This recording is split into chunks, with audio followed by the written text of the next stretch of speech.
pour ceux qui ne sont pas au courant, je me suis fait démonter sur Instagram. Les gens m'ont traité de menteur, de tricheur, parce que j'ai osé poster la vidéo suivante. Vidéo anodine, où je partageais ma séance de cardio post-séance de musculation. Et j'ai un tapis de course dans ma salle de sport, un tapis incurvé qui est hyper cool. Et ce tapis-là, il s'avère que lorsque je faisais ma séance, affichait 25 km/h. Donc c'était des séries de 30 secondes, où je faisais environ 200 mètres à 25 km/h. Et je me suis fait insulter en disant que c'est impossible que je cours à 25 km/h, surtout pas sur cette vidéo, blablabla.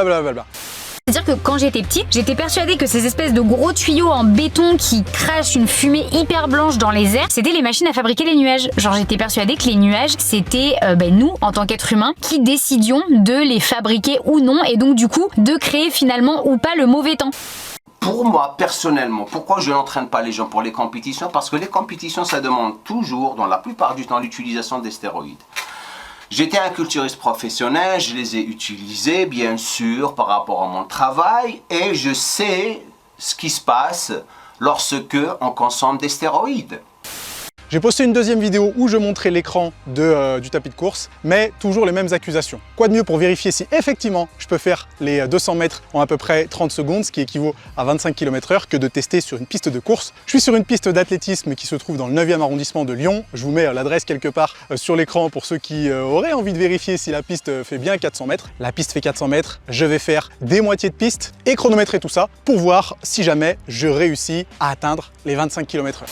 Deuxième croyance que j'avais quand j'étais petite, et ça franchement, mais oh là là, ma hantise les gars, vous imaginez même pas comment je l'ai hyper mal vécu quand j'étais enfant. J'étais persuadée qu'avaler sa salive c'était pas normal. Je sais pas pourquoi, mais j'étais sûre et certaine que de devoir avaler ma salive c'était le truc, en fait que j'étais toute seule à le faire dans le monde et que personne d'autre que moi n'avalait sa salive et que personne avait de salive dans la bouche en fait. Et je comprenais pas pourquoi j'avais tout ce liquide, et le pire c'est que du coup ça m'arrivait hyper souvent de me forcer à pas avaler. C'est hyper chelou comme phrase, on va mettre des bips.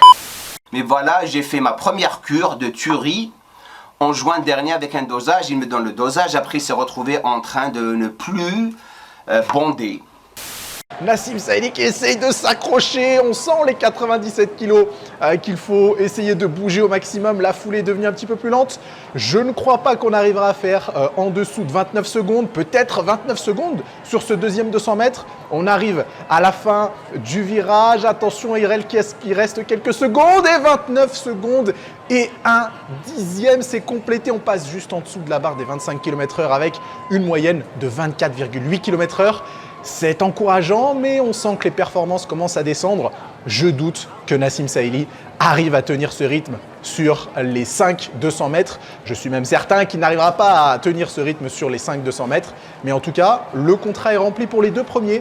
25 km/h de moyenne sur les deux premiers 200 mètres. Il a dit jusqu'à là, tout allait bien. J'ai demandé au coach qui m'avait conseillé ce produit, si je devais faire une relance avec deux produits que je ne vais pas mentionner, comme ça vous n'allez pas être intéressé à faire la même chose que lui, pour relancer sa testo. Et le coach lui a dit exactement ça.